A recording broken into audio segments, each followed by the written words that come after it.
Praise the Lord. ஆண்டவருக்கு மகிமை. இந்த காலையில் உங்களை சந்திக்கிறது ரொம்ப சந்தோஷம். கர்த்தர் உங்களை ஆசீர்வதிப்பாரு.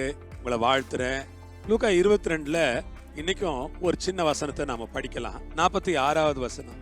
நீங்கள் நித்திரை பண்ணுகிறது என்ன? சோதனைக்கு உட்படாதபடிக்கு எழுந்திருந்து ஜெபம் பண்ணுங்கள் என்றார். சோதனைக்கு உட்படாதபடிக்கு எழுந்திருந்து ஜெபம் பண்ணுங்கள் என்றார்.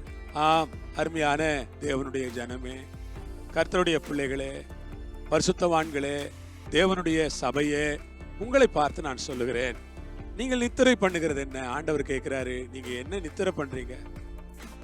ஜெபிக்காம நீங்க தூங்கிக்கிட்டு இருக்கீங்களா? உங்களை பார்த்து நான் கேள்வி எழுப்புகிறேன். ஜெபத்தை மறந்து விட்டீர்களா? நீங்கள் முழங்கால் படியிட்டு ஆண்டவருடைய சமூகத்திலே ஜெபித்து எத்தனை நாட்கள் ஆகிறது? எத்தனை நாட்களுக்கு முன்பாக நீங்கள் 1 மணி நேரம் ஜெபித்தீர்கள் என்று நீங்கள் சொல்ல முடியுமா? எத்தனை நாட்களுக்கு முன்பாக 1 மணி நேரம் ஆண்டவரோடு செலவிட்டீர்கள் என்று நீங்கள் சொல்ல முடியுமா? எத்தனை நாட்களுக்கு முன்பாக 1 மணி நேரம் நீங்கள் தேவ சமூகத்திலே போராடி ஜெபித்தீர்கள் என்று சொல்ல முடியுமா? ஆண்டவர் சொல்லுகிறார், தூங்குகிற நீ மரித்தோரை விட்டு எழுந்திரு, கிறிஸ்து உன்னை பிரகாசிப்பிப்பார் என்று சொல்லி இருக்கிறாரே. தூங்குகிற நீ வாழ்க்கையில் ஜெபத்தில் தூங்கிக் கொண்டிருக்கிற விசுவாசிகளா இருப்பீர்களானால் உங்களை தட்டி எழுப்புகிறார் கர்த்தர். எழுந்திருங்கள். நீங்கள் ஏன் தூங்குகிறீர்கள்? எழுந்திருங்கள். நீங்கள் நித்திரை பண்ணுகிறது என்ன? எழுமுங்கள். ஆம், வேண்டாம். ஆவிக்குரிய நித்திரை வேண்டாம். ஆவிக்குரிய சோம்பேறித்தனம் வேண்டாம். ஆவிக்குரிய காரியத்துல நாளைக்கு பார்த்து கொள்ளலாம் என்கிற எண்ணம் வேண்டாம். சாப்பாடு நாளைக்கு சாப்பிட்டுக்கலாம்னு சொல்றோமா? இல்ல, சொல்றது இல்ல. நாளைக்கு மீன் சாப்பிடலாம் அப்படிங்கிறோமா? இன்னைக்கு இருந்தா இன்னைக்கு சந்தோஷம் தான், சாப்பிடலாமே அப்படிங்கிறோம். அப்ப உணவு விஷயத்துல நாளைக்கு பார்த்து கொள்ளலாம் என்று சொல்லாமல் இன்றைக்கு கிடைத்தால் ரொம்ப சந்தோஷம் என்று சொல்வது போல ஆவிக்குரிய காரியத்திலும் கூட நாம் எப்படி இருக்க வேண்டும் என்றால், இன்றைக்கு ஜெபம் பண்ணா எனக்கு சந்தோஷம், இப்பொழுது ஜெபம் பண்ணுவது எனக்கு சந்தோஷம், எப்பொழுதும் ஜெபம் பண்ணுவது எனக்கு சந்தோஷம்.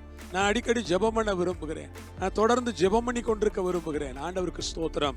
சொல்லுகிறார், சோதனைக்குட்படாதபடிக்கு எழுந்திருந்து ஜெபம் பண்ணுங்கள்.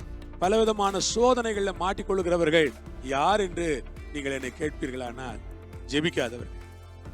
ஒரு மனிதன் ஜெபிக்கவில்லை என்றால் அவன் பலவிதமான சோதனைகளுக்குள்ளே மாட்டிக்கொள்ளுகிறான். ஜெபிக்காத மனிதர்கள் தேவையில்லாத சோதனைக்குள்ளே போகிறார்கள். ஆம், எனக்கு அருமையான விசுவாசிகளாகிய கர்த்தருடைய பிள்ளைகளே, நீங்கள் ஜெபிக்கவில்லை என்றால் நீங்கள் பல சோதனைகளுக்குள்ளே மாட்டிக்கொள்வீர். சரீரத்தில் பல சோதனைகள் வரும், வாழ்க்கையில் பல சோதனைகள் வரும். அந்த சோதனைகளுக்கு நீங்கள் மாட்டிக்கொள்ளாதபடிக்கு, அந்த சோதனையிலே நீங்கள் ஒரு நிமிர்ந்து நின்று சோதனையை நீங்கள் ஜெயிக்க வேண்டுமானால் ஆண்டவர் சொல்லுகிறார், சோதனைக்குட்படாதபடிக்கு எழுந்திருந்து ஜெபம் பண்ணுங்கள். எழுமுங்க, ஜெபத்துல எழுமுங்க, எழுமுங்க, உபவாசத்துல எழுமுங்க, எழுமுங்க, ஆவியில எழுமுங்க, எழுமுங்க, அந்நிய பாஷைகளை பேசி ஜெபிக்க எழுமுங்க, எழுமுங்க, கர்த்தரோட நிற்க எழுமுங்க, எழுமுங்க, தேவ சமூகத்துல மன்றாட எழுமுங்க. ஒரு உபவாச ஜெபத்தோடு வல்லமையாய் போராடி ஜெபிக்கிறதற்கு நீங்கள் எழும்ப வேண்டும் என்று இயேசுவின் நாமத்தில் நான் கேட்டுக்கொள்கிறேன். ஆண்டவர் உங்களை எழுப்புவாராக. ஜெபம் பண்ணுவோமா? பரலோக பிதாவே, நாங்கள் நித்திரை பண்ணாதபடிக்கு, நாங்கள் சோதனைக்குட்படாதபடிக்கு எழுந்திருந்து ஜெபம் பண்ணுவதற்கு எங்களுக்கு கிருபை தாரும் பிதாவே. நாங்கள் எழுந்திருந்து ஜெபம் பண்ண எங்களுக்கு கிருபை தாரும் என்று நாங்கள் கேட்கிறோம் பிதாவே. உடைய கரத்தில் ஒப்பு கொடுக்கிறோம். பொறுப்பெடுத்துக் கொள்ளுங்க, வழி நடத்துங்க, ஆசீர்வதிங்கப்பா. பெரிய காரியங்களை செய்யுங்க. இயேசுவின் மூலம் ஜெபிக்கிறோம் பிதாவே. ஆமென். ஹல்லேலூயா. ஆண்டவருக்கு ஸ்தோத்திரம். கர்த்தர் உங்களோடு இருப்பார், உங்களை ஆசீர்வதிப்பார். ஆமென்.